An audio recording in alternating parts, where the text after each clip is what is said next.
In the grandeur of a New York hotel where days blend like rain on glass, a single unnoticed act can unravel lives sealed by ritual and money. She was just a waitress, no one special. But when a black waitress let a billionaire's disabled son lead her in a dance, she tore a hole in the script of the powerful. In that room of gold, two worlds touched, and neither could forget the warmth or the ache. This is not a tale about charity. It's about the courage to see and be seen. The city was still half dark when Syra peeled herself from the worn sheets. Her mother slept with her mouth open, breathing heavy, the shadow of the stroke still on her face. Syra moved quietly, careful not to wake her. The linoleum in the kitchen was cold. She pressed her palm against it while she made weak, instant coffee. Her lunchbox was empty, her wallet thinner than the slice of bread she ate standing up. She wiped her mother's forehead, combed the thin gray hair, lifted the old pill organizer. "Swallow slow, Mama. That's it. Good." Her mother's fingers, curled and useless, closed around Syra's wrist for a second. Nothing more. Just enough to keep Syra from drifting entirely out of her own life. In the bus, Syra sat by the window. Outside, Brooklyn slid past. Shuttered stores, faded murals, a couple fighting quietly near the curb. Her uniform was folded neatly in her tote bag, pressed between a wrinkled social psychology textbook and her mother's hospital bill. She read the same paragraph 3 times before giving up. Someone coughed nearby. She tucked the book away. When the bus rolled over the bridge, Manhattan rose ahead, shining and remote. The hotel lobby was already humming with the click of polished shoes. The low thrum of distant jazz piped in for effect. Syra changed in the basement, fluorescent lights making her look ashy in the bathroom mirror. Upstairs, nobody looked at her. Someone barked her name. "Syra, the silver trays now." And she moved without replying. She was a function, a pair of quick hands. She smiled small at the guests who never really saw her. Her shoes pinched.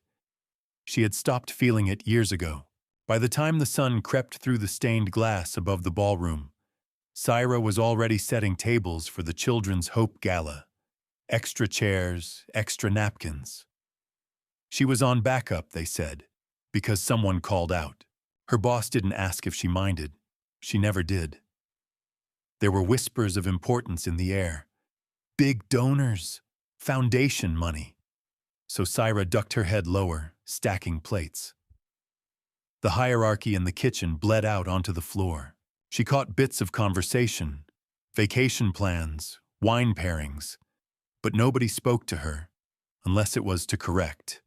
In the hallway, a boy rolled by in a wheelchair, small hands fidgeting on the wheels. He had a navy jacket too big for his frame, sandy hair. Syra crouched so her eyes were level with his. He seemed startled but curious, mouth open as if to speak, but nothing came. She smiled, not the empty, polite smile she used for guests. "You want to go back inside?"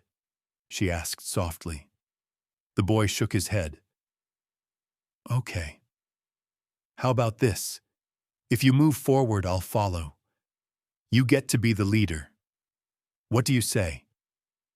He looked at her, puzzled. She put her hand on the armrest. "I'll go slow. You show me." The boy's eyes brightened. He pushed the chair forward, halting, then faster. She walked beside him, then in front, then behind, letting him guide the pace. In the hush of the hallway, their shoes and wheels echoed, slow, careful, then braver. Syra took his small hand. Together they made a half-turn, a clumsy but real dance. The boy grinned, a laugh bubbling out, surprised at himself. Behind them, a man in a dark suit paused. Robert Henley, impossible to mistake. The way he stood apart from the noise. The way people fell silent in his path.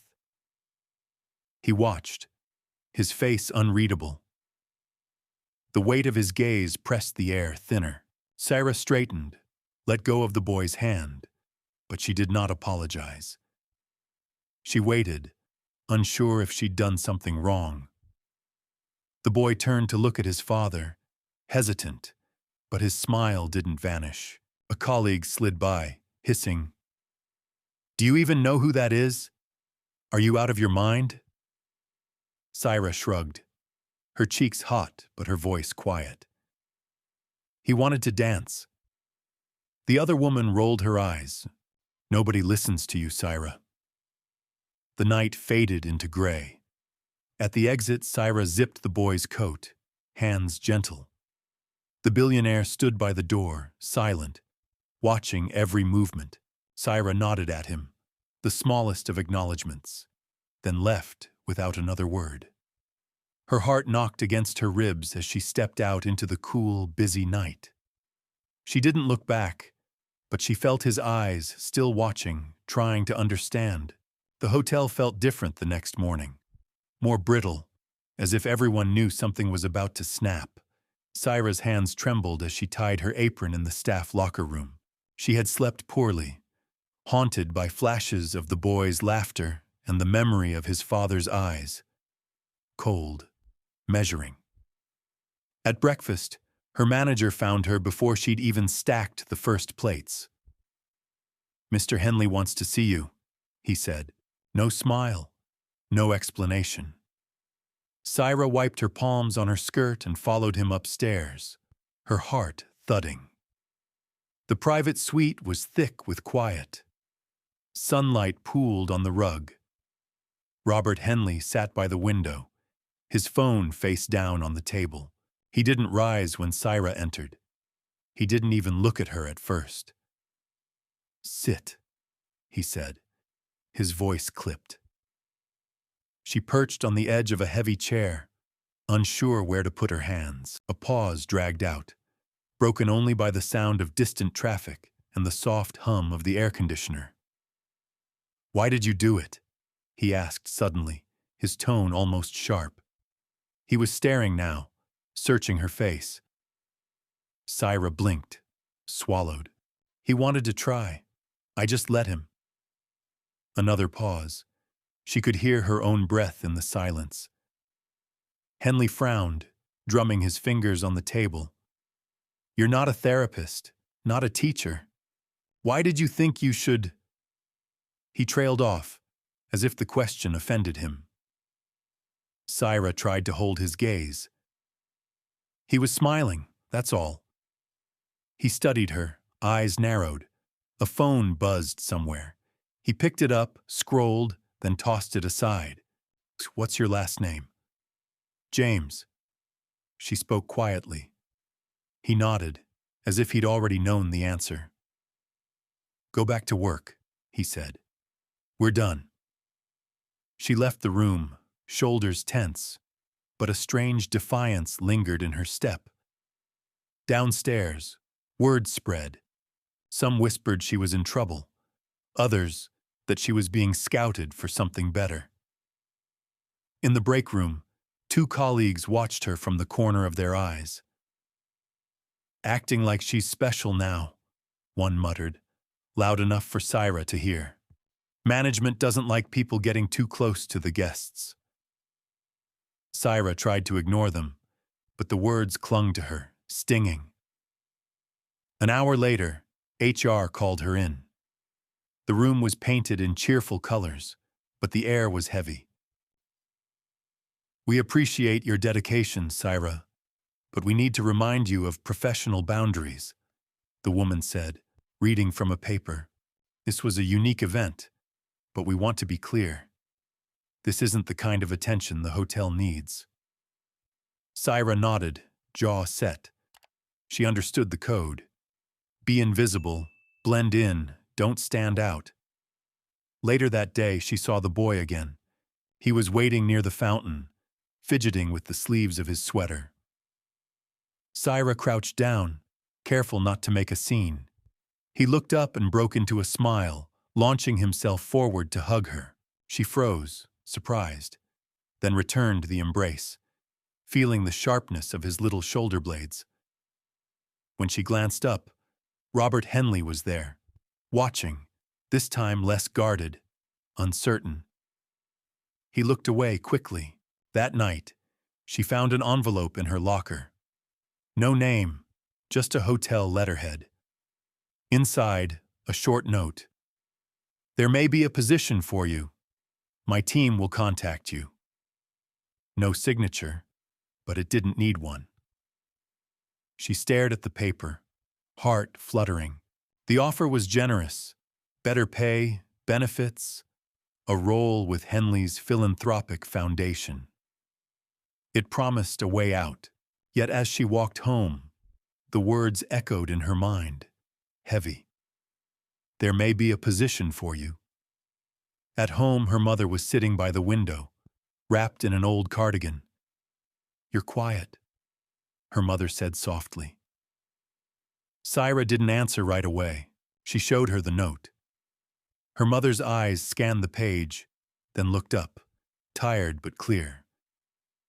"Is this what you wanted, Syra? All these years?" Syra shrugged. "I don't know." Her mother touched her hand, the fingers weak but steady. "Don't let them decide for you. Not this time." The next day, Syra gave her answer. In Henley's office, she stood straight, voice low but steady. "I appreciate it, but I'm not for sale. Even for better terms." Henley looked surprised, then almost amused. "You'd turn down security for what, exactly?" Syra shook her head.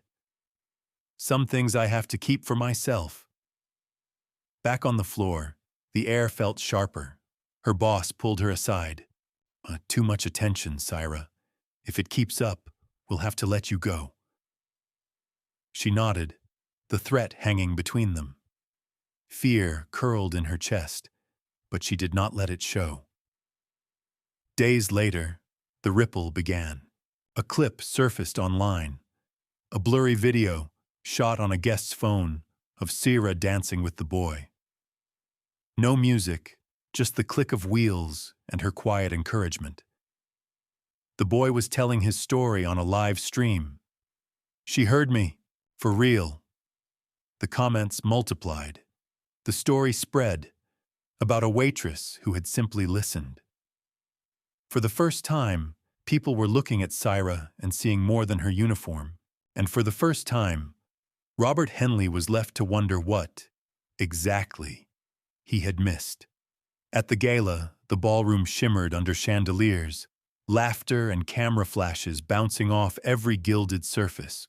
Syra stood at the edge, uncertain, clutching her invitation like something borrowed. She hadn't worn her uniform today, just a simple blue dress and her worn-out shoes. All around, people shifted in elegant circles, waiters pouring champagne, the hum of expensive perfume lingering in the air. Her name was on the program, but she felt out of place, exposed.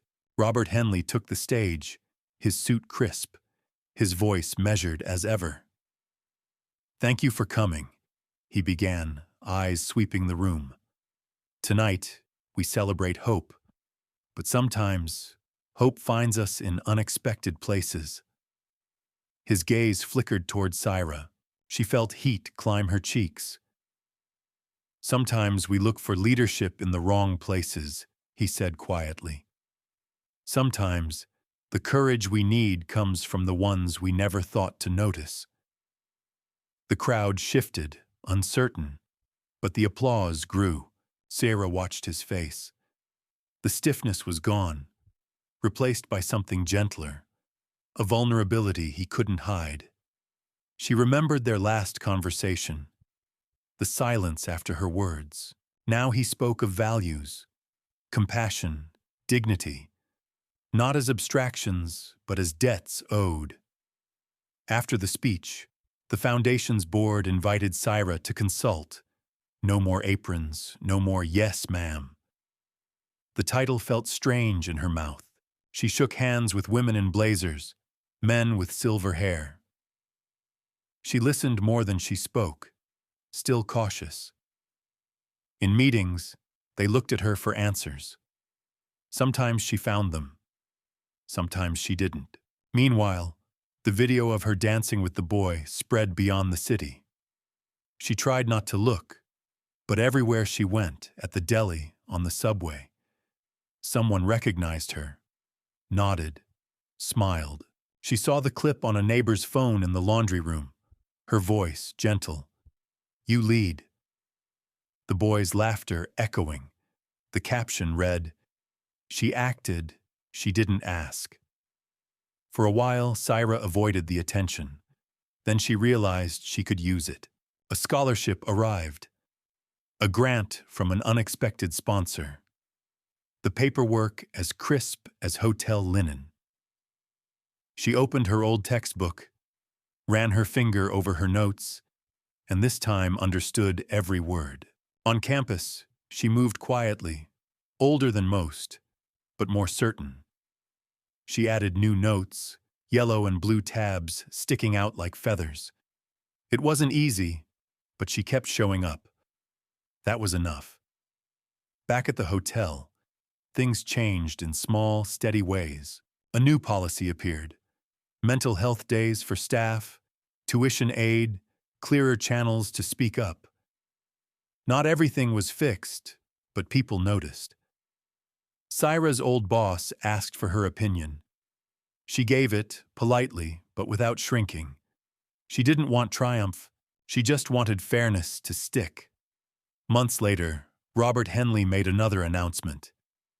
"We're shifting a third of the foundation's board to women leaders from the community," he told the press. "It's time to share the work and the power." He said it quietly, eyes meeting Syra's for the briefest moment across the room. She remembered her words to him. "You call this power, I call it fear." He hadn't answered, only nodded. Now she understood that silence. One afternoon, Syra visited her mother, phone in hand. "Watch this," she said softly, pressing play. The screen showed Syra speaking at a school. Confident, unhurried, her voice steady as she talked about dignity, about listening. Her mother's eyes filled with quiet pride. No words were needed. At the next gala, the boy, Robert's son, was no longer sitting on the edge of the dance floor. He was at the center, surrounded by other children, leading them in a slow, uncertain waltz. The staff watched, some tearing up. Syra stood in the back, unnoticed, her heart aching with something sharp and bright. She saw the boy look up, searching, then smiling when he caught her eye. He had learned to lead, and the world, for a moment, had learned to follow. On a soft spring morning, Syra rode the subway again. Her old hotel badge dangled from her neck, now painted in quiet rainbow stripes. She touched it absently, a reminder of where she'd begun. As the train rattled to a stop, she rose, stepped onto the platform, and started up the stairs into the sun. Above her, the city waited, loud, indifferent, full of stories not yet told. Syra walked forward. She remembered the boy's first brave step, and her own, the courage it took not to stop him.